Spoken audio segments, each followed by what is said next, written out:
The first thing my father noticed was the soup. Not the man who had dumped it over my head. Not the crystallized silence that had seized the entire dining room the moment it happened. Not the way every single fork had frozen in midair, suspended between plate and mouth, while Charleston's finest stared without staring, because old Southern money has always had a genius for watching scenes unfold while pretending to be utterly absorbed in their own conversations. No, what my father saw was the bisque running down my face, soaking through the collar of my cream blouse, dripping onto the polished hardwood floor of one of Charleston's oldest and most respected restaurants. And the very first words out of his mouth were not "Are you all right?" or "Who did this?" or even the simple, dignified "excuse me" that any decent man might direct toward the person standing over his daughter with an empty bowl. His first words were, "Abigail, sit down, you're making a scene." Even now, years removed from that evening, I can reconstruct every sensory detail of that moment with the kind of precision that only genuine shock produces. The low, honeyed murmur of a jazz quartet drifting from the back corner. The faint smell of yeast bread and herb butter that had been comforting 5 minutes before.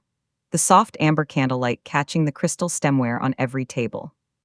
The muted clink of silverware resuming all around us, cautiously, carefully, as the room pretended nothing had occurred. And beneath all of that, a single thought I had never expected to form about my own father. He would rather see me humiliated than create an inconvenience for a stranger. The man holding the empty bowl was named Derek Mercer. I knew him that evening only as one of my younger brother Caleb's business partners, the kind Charleston had been manufacturing in reliable quantities for decades. Polished loafers, teeth that cost more than most people's car payments, hair artfully disheveled in the way that requires 30 minutes and expensive product to achieve. The kind of man who had confused confidence with substance so thoroughly and for so long that he could no longer locate the difference. He had been smiling when he tipped the bowl over my head, broadly, deliberately. "Look at her," he announced to the room, loud enough for every table within 20 feet to hear clearly. "Won't even fight back." 2 or 3 people laughed, not because anything was funny. Cruelty rarely is. They laughed because that's what frightened people do when something vicious enters the room. They signal their alignment with it, hoping it will pass them by and find someone else instead. Across the table, my younger brother Caleb, 48 years old, successful by every measure Charleston uses to take attendance on its citizens, smirked into his bourbon glass. My mother's expression had gone rigid with something that was not concern for me. It was concern for the scene, for what people would say, for whether the Reeves family would recover from this particular public moment. And my father looked past me, toward the far wall, as though his eldest child were a minor architectural feature he had simply never gotten around to renovating. I reached for my napkin with a steady hand and pressed it to my face. Then I looked at my father anyway, directly. Even at 52 years old, something stubborn and unfinished in me still expected him, in moments of genuine crisis, to become the man I had needed when I was 16, or 22, or 35. The man who might say, "That is my daughter. You will treat her accordingly." Instead, he leaned forward by precisely the distance required to be heard only by me, and said through clenched teeth, "Do not make this worse." Something inside me went completely still. Not shattered, not furious. Still, the particular quality of stillness I had learned over 3 decades in places where losing it could cost you far more than a ruined blouse. The stillness that comes just before a decision crystallizes into action. I reached up, lifted the empty bowl from where Mercer had left it tilted against my shoulder, and placed it carefully on the table. Then I stood. Mercer straightened. He'd miscalculated. He had been expecting tears or shouting or some spectacular emotional reaction he could describe later with gleeful embellishment over drinks. He had been expecting a woman undone. Instead, I held his gaze with the specific calm that only comes from having been genuinely afraid in places where fear was a liability. And I placed one measured push on that bowl until it slid over the table's edge and shattered against the hardwood below. The crack was enormous, like a gunshot in a library. The entire room went motionless again. Into that silence, I said, very quietly, "You have just made a very serious mistake." His smile flickered, only for half a second. Then he found it again, though it had changed quality, thinner now, less certain of itself. "Yeah," he managed a short laugh. What are you gonna do? Call your attorney? I held his gaze for one more measured moment. No. And then I turned and walked out. No raised voice, no dramatic exit speech, no trembling lip or pointed finger. I walked through that dining room with my back straight and my face composed, and I heard Derek Mercer call after me from somewhere behind. Yeah, that's right, walk away. And I noticed that his voice cracked slightly on the last word, the way voices do when the performance has begun to cost more than the performer expected. Outside, Charleston's evening air greeted me, warm, weighted with humidity, carrying the faint mineral brine that drifts inland from the harbor when the wind sits right. I stood beneath the restaurant's awning and simply breathed. People misread restraint as weakness. It is one of humanity's most persistent and dangerous miscalculations. They see a person who does not immediately strike back and they conclude fear. They have no framework for what genuine discipline actually costs: the enormous, sustained effort of choosing precision over impulse, timing over reaction, strategy over satisfaction. At 52, I had spent more than half my life paying for that discipline, learning it in environments that accepted no approximations and offered no second attempts. A black sedan idled across the street. My driver, Harris, had the door open before I reached the curb. He had been with me for nearly 4 years. He had learned that certain silences were not invitations to fill. His eyes moved once to the stain on my blouse. His jaw tightened. "Commander Reeves, are you?" "I'm fine, Harris, nothing requiring your intervention." He nodded and closed the door behind me. As the sedan moved through Charleston's quiet evening streets, past the old brick row houses, past the gas lanterns throwing gold rings on the sidewalks, past the live oak canopies draped in Spanish moss, I thought about my father. About how many years I had spent trying to understand him. About how completely he had just revealed himself in the space of 30 seconds. There is a particular grief that belongs only to adult children, the grief of watching a parent choose, in real time, something more important than you. Not in the abstract, theoretical way of every slight you've cataloged and reinterpreted over the years, but concretely, visibly, in a room full of witnesses with soup running down your face. I had spent years making excuses for my father. Some nights I still tried. Not tonight. My secure phone vibrated against my palm. The message that appeared was from a contact I had not expected to be watching. "Admiral Thomas Whitaker, saw the incident, call me immediately." I stared at the screen for a long moment. Then, for the first time since Derek Mercer had reached for that bowl, I smiled. Charleston's harbor lights had scattered themselves across the black water by the time I returned Whitaker's call. The city has always looked most beautiful at night, when the history softens and only the light remains. The Admiral answered on the first ring. "It's Abigail." 23 years earlier, he had been Captain Whitaker, and I had been a freshly commissioned lieutenant doing everything in my power not to appear as terrified as I was during my first operational briefing. His voice had carried that same particular weight then, the sound of a man who had decided long ago what he stood for and no longer required anyone's approval of it. "And sir?"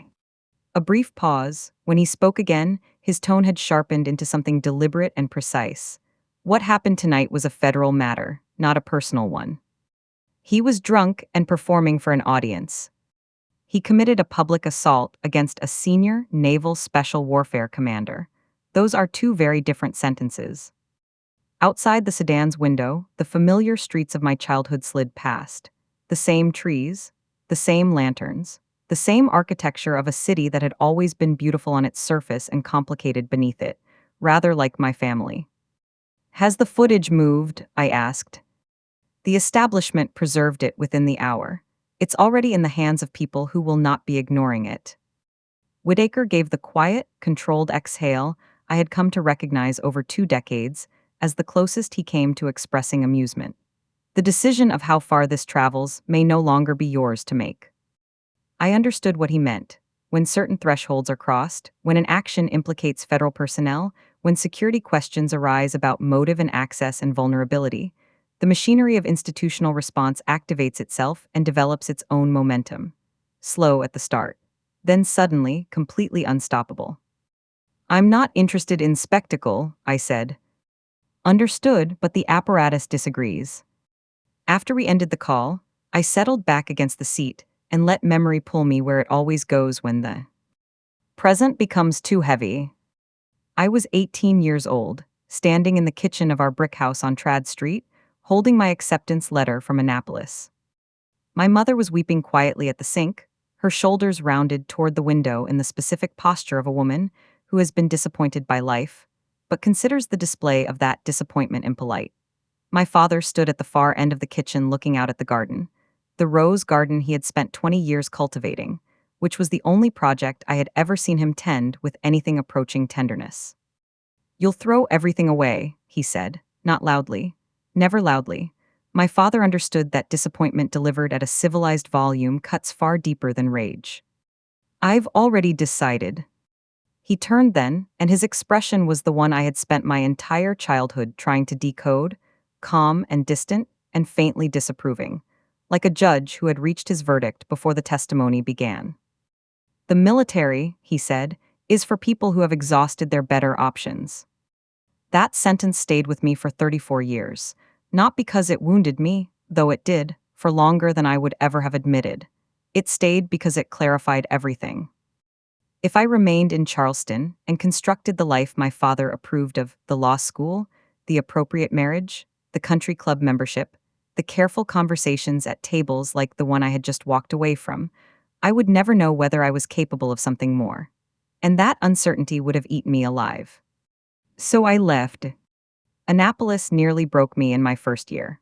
The exhaustion was total, not merely physical, but the kind that dismantles assumptions, that forces you to discover which parts of your personality are genuine and which were simply reflections of what other people needed you to be. The men underestimated me, immediately and consistently. A Southern girl with careful manners and good posture did not match their template for toughness. I let them hold that assumption for as long as it was useful, which turned out to be quite a long time. Then came Bud S. People speak about Navy SEAL training with a reverence that tends toward the theatrical, as though it were a series of spectacular cinematic trials. The reality is more fundamental and far less dramatic than the mythology suggests. It is, at its core, a study in cold. Bone marrow deep, relentless, sustained cold that goes on long after your body has run out of conventional objections to it. And fatigue so complete and pervasive that your own mind begins generating arguments for why stopping would be reasonable. The instructors rarely needed to raise their voices. Your internal monologue did the work for them. I survived by discovering something elementary. Pain has an end point, every variety of it, but regret has no expiration. It simply accumulates quietly in rooms you try not to enter. When Hell Week concluded, I had lost 11 pounds, aged a decade in the face, and discovered for the first time in my life that I was exactly who I actually was. Years accumulated, assignments, leadership, responsibility, operations too classified to describe in a restaurant to a curious family member, promotions, Afghanistan, the Horn of Africa, losses that do not diminish with time, they simply become part of the interior architecture you learn to navigate around. And eventually, command, Washington. The kind of clearance that creates a permanent distance between you and ordinary conversation, because too many of the true answers to normal questions carry classifications that prevent their being spoken. So when my mother asked what I was working on, I said administrative operations. When my father asked if I intended to eventually do something stable, I smiled and said I was exactly where I needed to be. He heard evasion. Perhaps it was. But some truths are too large to pass through the doors of ordinary conversation without being reduced to something unrecognizable. The sedan pulled into the private drive of the harbor residence the Navy maintained for my Charleston visits. As Harris opened my door, he hesitated in the way that told me he had already been working. "Permission to speak freely, ma'am." "Granted." He looked uncomfortable. Harris is not easily made uncomfortable. I pulled local records after we left the restaurant. That man, Derek Mercer, he's connected to an active federal inquiry, financial fraud, Charleston redevelopment contracts. I studied him. How active? Preliminary review, fraud indicators sealed. A beat passed between us.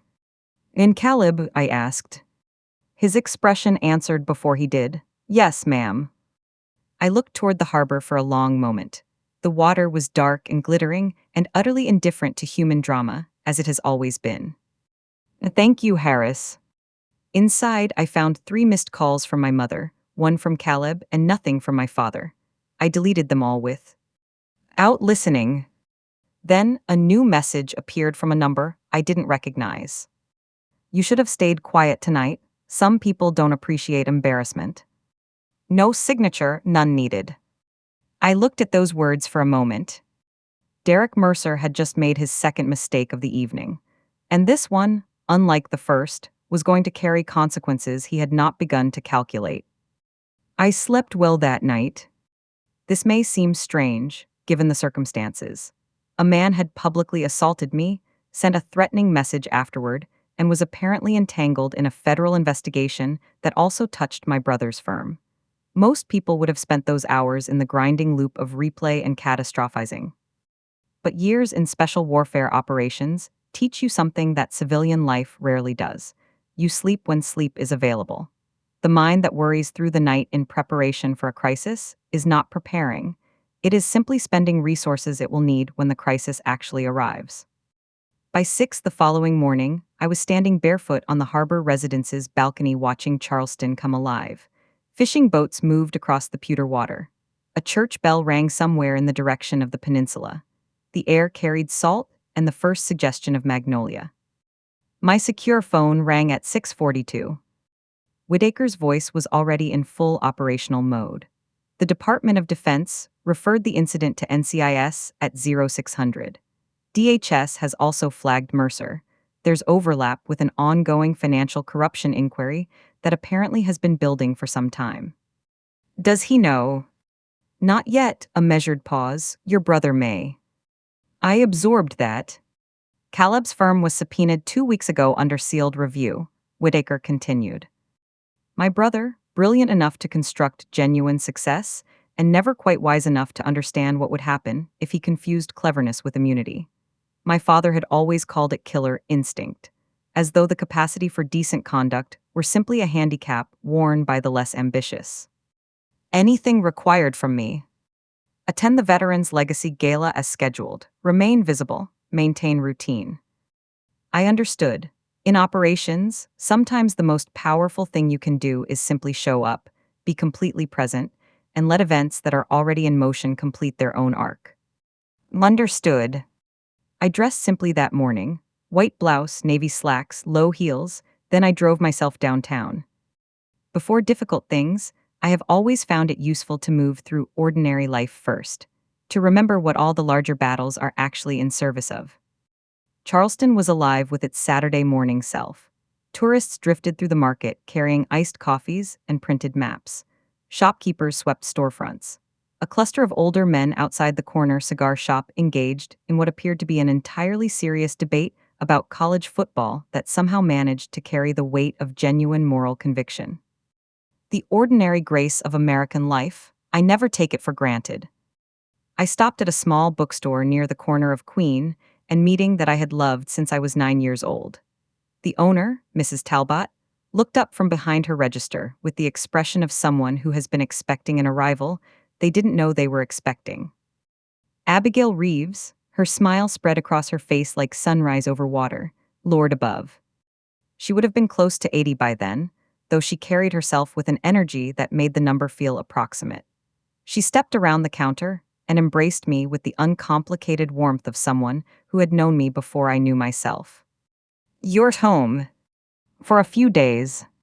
She pulled back and studied my face with the careful attention that certain older women develop, the ability to read the interior, whether of a person from their surface. Something's happened. It's being handled.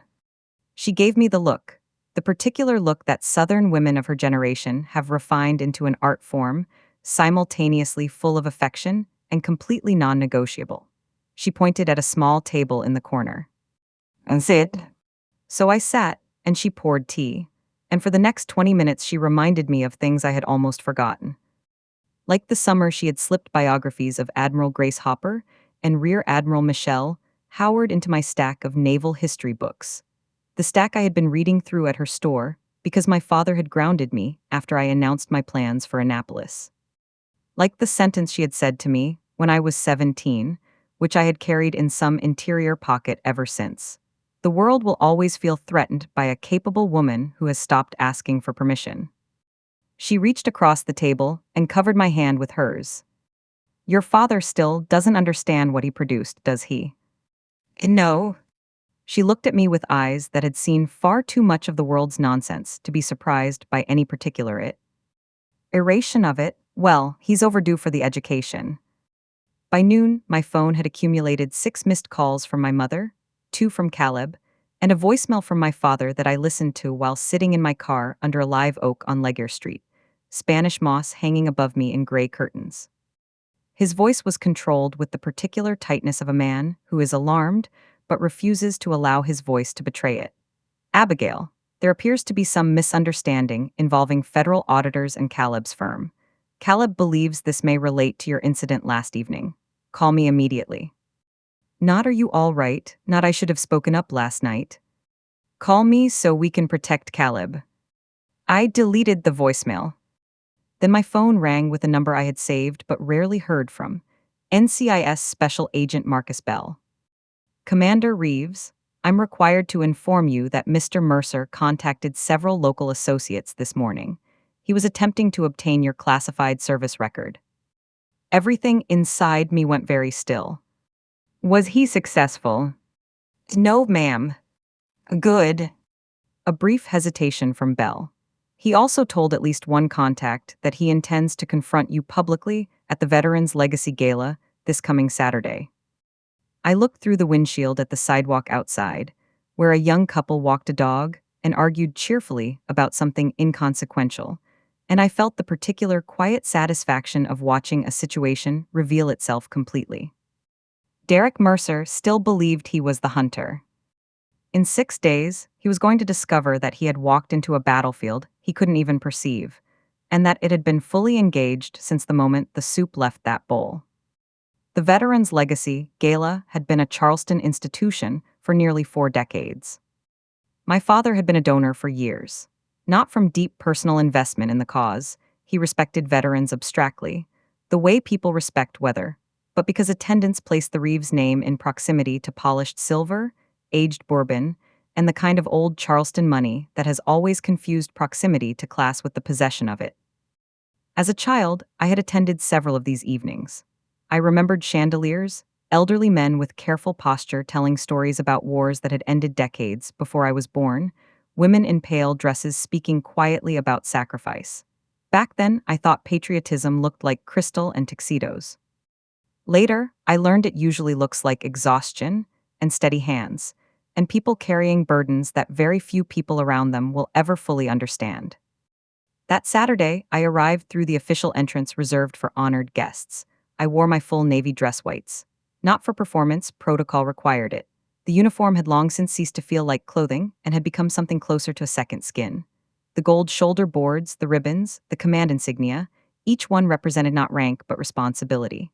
Each one remembered people who had paid more for their service than I had ever been asked to pay for mine. Admiral Whittaker was waiting in the preparation area. At 73, he still moved like a man who had never entertained the concept of becoming less than he was. He studied me for a moment. Still impossible to rattle, I see. Years of investment, sir. He stepped closer, dropping his voice. NCIS made 3 arrests this afternoon, executives connected to Mercer's development firm, fraud, embezzlement, procurement violations. And Derek himself. Not yet. His expression settled into something flat and certain. He apparently decided to attend tonight despite his attorney's explicit advice to the contrary. Of course he had. Men like Derek Mercer have built their entire lives on the belief that presence and confidence can reshape outcomes that have already been determined. They walk into rooms expecting charm to function as a universal solvent. They do not understand that some situations have already resolved themselves and simply require them to arrive and discover that fact. Your brother is not charged, not yet. That single word, yet, carried everything it needed to. Whittaker looked at me steadily. You understand that what happens tonight changes your family's configuration permanently.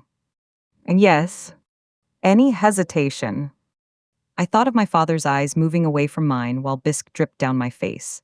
of my mother's hand frozen over her wine glass, of Caleb's smirk, and I found, examining my honest interior inventory, that what I felt was not anger. It was something older and quieter than anger. Grief, perhaps, for the version of the family we might have been if different choices had been made by different people at different crossroads. No hesitation. Whitaker nodded once, then let's proceed.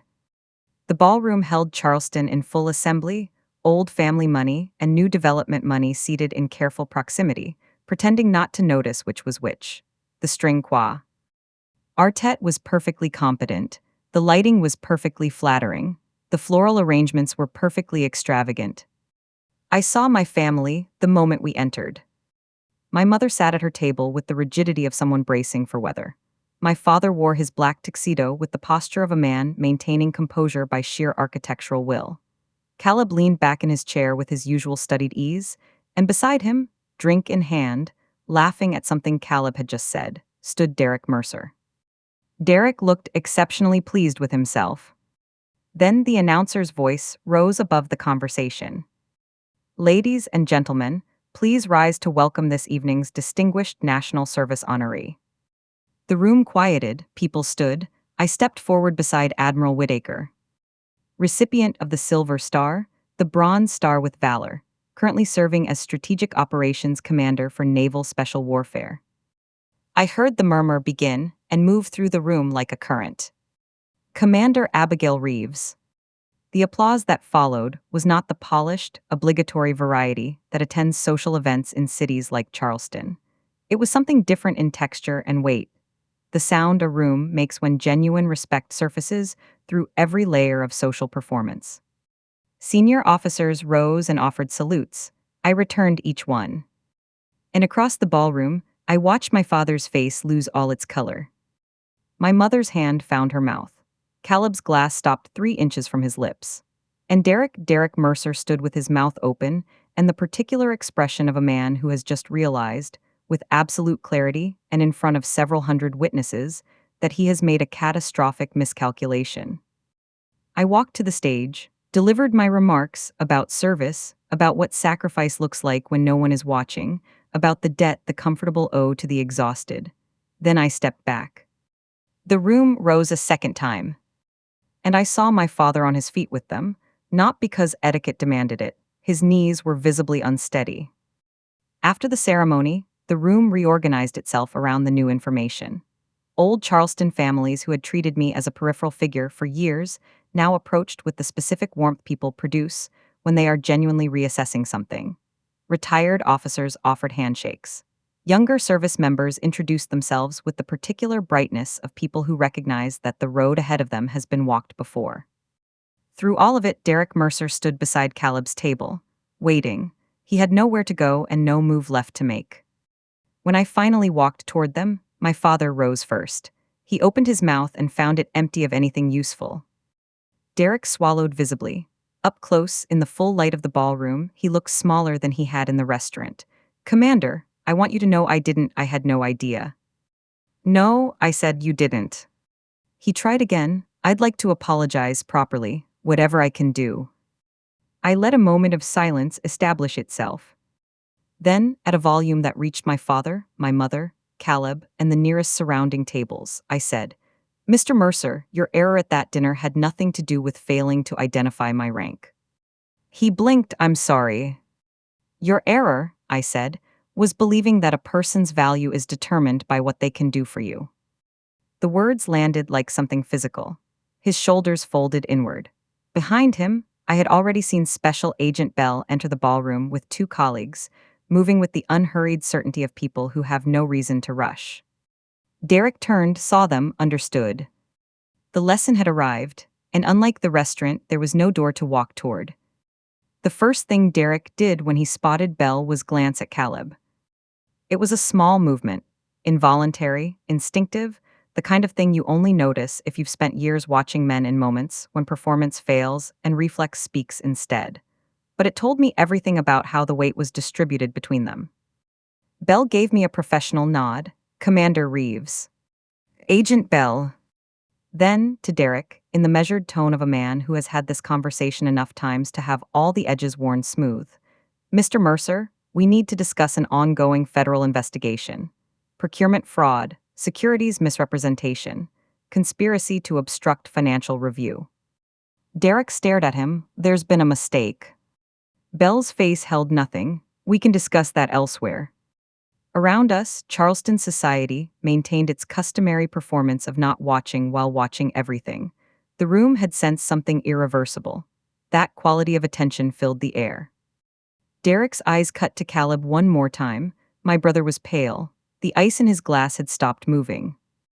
Bell looked at Caleb with the measured neutrality of a man who sees the whole board. Mr. Reeves, you'll likely be hearing from us regarding related documentation in the near future. Ray? Caleb manufactured a smile. I'm sure there's some confusion. There frequently is, said Bell.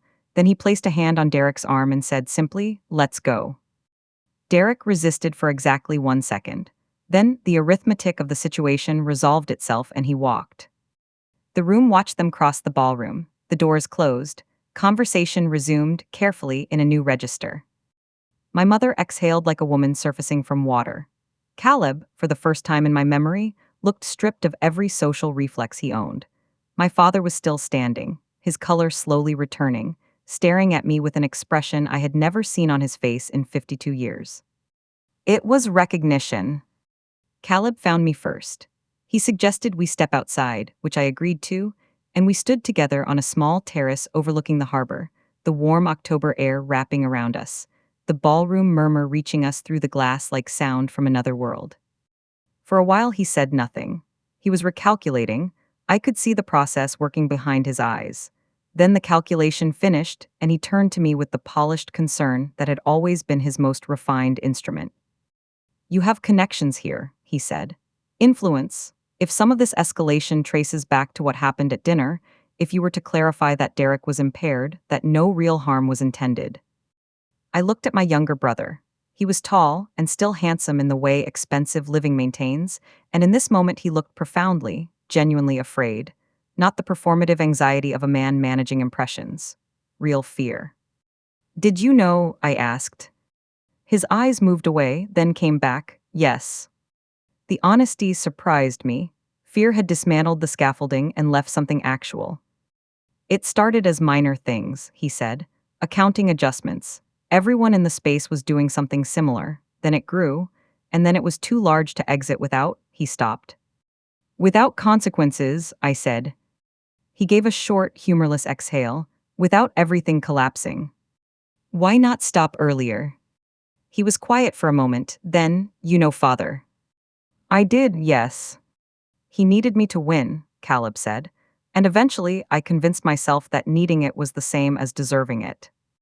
For the first time that entire evening, I felt genuine sorrow.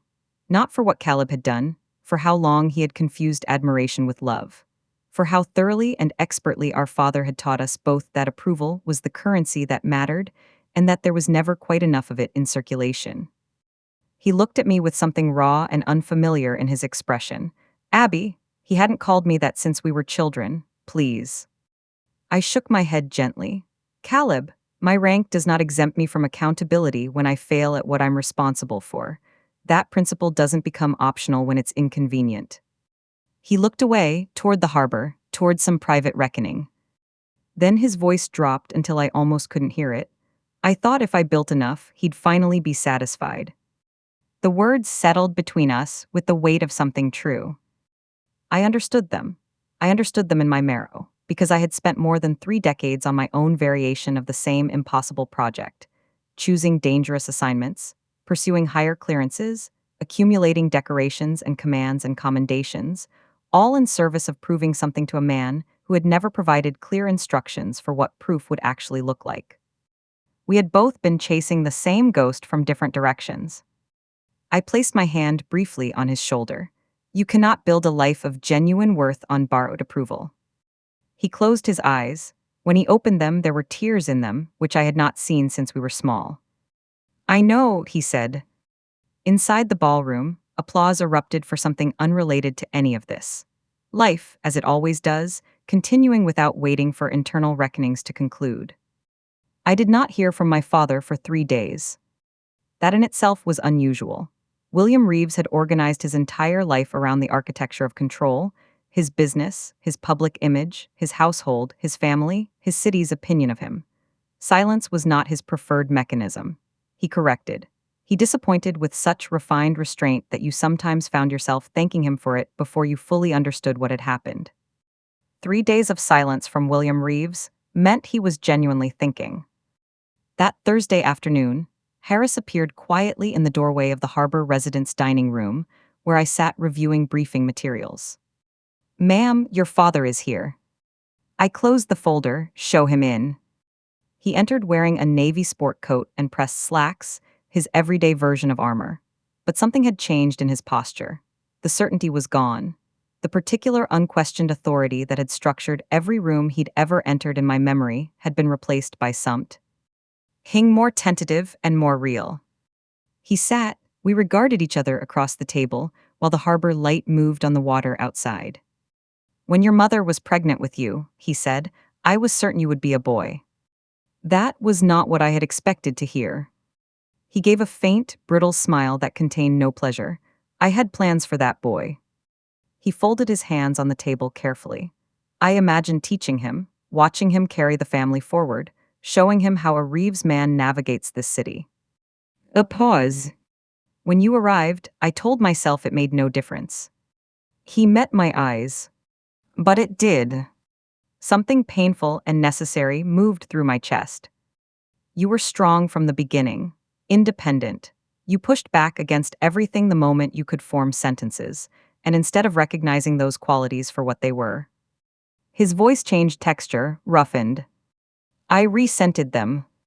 The grief in that sentence was not performed. I had spent a lifetime watching my father manage his interior weather, and I knew the difference between control and honesty. This was honesty. Late, hard, unpolished honesty. "Caleb arrived and he fit the template I understood," he continued. "Charming, easy, eager to give me what I wanted to see, and I mistook that reflection of my own preferences for evidence of genuine character." He paused. "I was wrong." Outside, a pelican landed on the harbor rail and studied the water with the focused patience of an animal that has no opinions about human reckonings. "When you chose Annapolis," my father said, "I was furious." "I know." "You knew I was angry, you did not know why." He drew a long breath. "I was afraid." That stopped me completely. Afraid. He looked at me directly, the most direct he had been in all the years I could remember. "Because the moment you left, I understood something I had not allowed myself to consider before." His voice dropped nearly to nothing.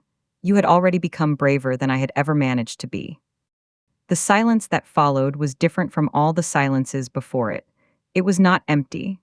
It was full of the specific weight of things finally said. "I spent decades telling myself your choices were lesser," he said, "because acknowledging their merit would have required acknowledging my own failure." Then his composure, that 50-year-old structure of careful restraint and measured disapproval and perfectly managed distance, came apart. William Reeves, who had not cried at his own father's burial, who had not cried when my mother nearly died, and who had not cried when his business came within weeks of collapse. William Reeves sat across from his eldest daughter in the late afternoon light of Charleston and wept. "I was proud of you," he said, and his voice broke entirely. "Every single day. I was proud of you, and I did not know how to say it without demolishing everything I had constructed to protect myself from admitting how badly I had failed you." Something in me released. Not shattered, released. Like a door that has been held shut for so long that the frame itself has changed shape around it, and then one day the pressure lifts and it swings open, and the room on the other side is simply there, waiting. I reached across the table and covered his hands with mine.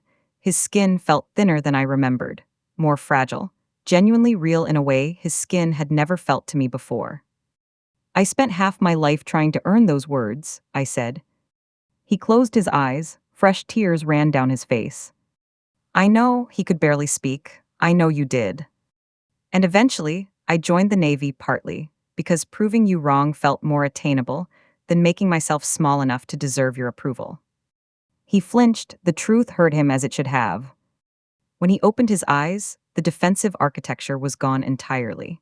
Only an old man remained, a flawed man who had inherited narrow ideas about strength and spent a lifetime mistaking them for wisdom.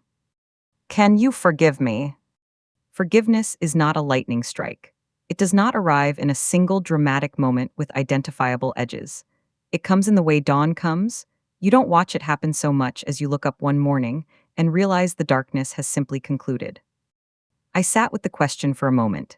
Then I looked at him, not at my father, the judge, not at my father, the disappointed spectator of my choices, but at William, a man who had built walls because he did not know how to build doors. Yes, I said. The word entered him like oxygen enters a person who has been holding their breath for longer than they realized. His shoulders dropped. His hands trembled beneath mine and then steadied. And then, slowly, improbably, he smiled. A small and genuine and unguarded smile, the smile of a man who has set something heavy down after carrying it so long he had forgotten what his hands were supposed to do without it. I imagine, he said, with the ghost of the dry humor I had always known existed beneath the performance, that forgiving me will require some practice. Probably, I said, but I've done harder things. 3 months later, we went back to the restaurant. It was my father's idea. When he first proposed it, my mother looked at him as though he had suggested something clinically inadvisable.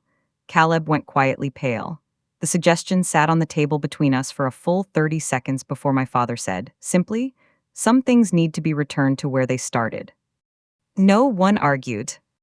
Charleston in October is a different city than Charleston in summer. The brutal weight of the heat lifts, and the air becomes something you can actually inhabit. Crisp and salt-flavored, the harbor breezes carrying the scent of oak leaves, and the particular sweetness that falls over the city in the weeks before the tourists disappear and the residents reclaim it. I flew in from Washington in the early afternoon, officially in town for a lecture at the Citadel on strategic leadership in contemporary naval operations. Unofficially, I was there because families, if they are going to survive as families, rather than simply as collections of people who share a surname, require the willingness to show up even when showing up is uncomfortable. When I arrived at the restaurant shortly after 7, the same maitre d' greeted me at the door.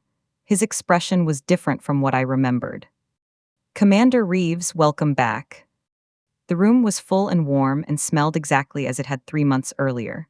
The bread, the herbs, the low candlelight doing its steady democratic work of making everything look more beautiful than it is. As he led me to the corner table, I felt eyes move toward me and away, the city having had 3 months to absorb the story and settle it into the local mythology where it would no doubt reside for some years. My family was already there. My mother rose the moment she saw me and held me longer than I expected, longer than Southern social custom typically endorses for public displays of emotion. When she pulled back, her eyes were bright. "I'm so glad you came." "So am I." Caleb offered a smile that was simpler and less polished than any smile he had directed at me in my adult memory. He looked different, lighter in some way that had nothing to do with weight loss.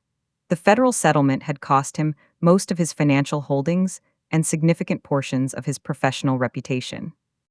He was now working for a nonprofit restoring historic housing for veterans, considerably less prestigious, considerably more honest, and apparently in the process of teaching him something that success had never managed to. "Good to see you, Abby." "You too." Then I turned to my father. He stood, slowly, and then, with the deliberate awkwardness of a man performing an action he has rehearsed but never executed, he raised his right hand in salute. It was not regulation. His elbow was too low, and his fingers were slightly misaligned, and any officer observing it would have found technical objections.